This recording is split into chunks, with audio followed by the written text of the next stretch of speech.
Your husband, there was an interesting moment in Philadelphia, I'm sure your husband interrupted by some Black Lives Matter protesters, and he very passionately defended your use of super predator back in the 90s, and a word I know you've said that you regret using and that you wouldn't use again. But I want to just like more broadly ask you about what your husband said, because he did say something very interesting, which was there were a lot of people back then, African Americans, who were sending young African Americans to their deaths, and that was what was behind the term super predator, and those Black Lives Matter. What do you make of that whole debate?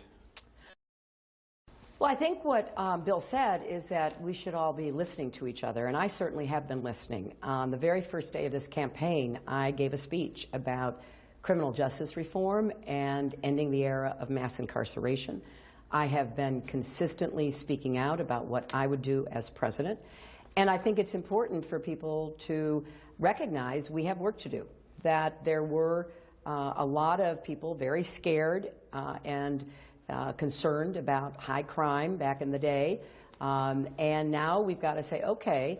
we have to deal with the consequences, and one of the consequences is, in my view, over-incarceration of people who should not have been in the criminal justice system. They have an addiction problem, a mental health problem. They have committed a low-level offense, a nonviolent offense. So I want to divert people from the criminal justice system and from being incarcerated, and I want to do more if people are in corrections institutes to help them while they're there, and I want to do more to help them when they get out, re-enter into society.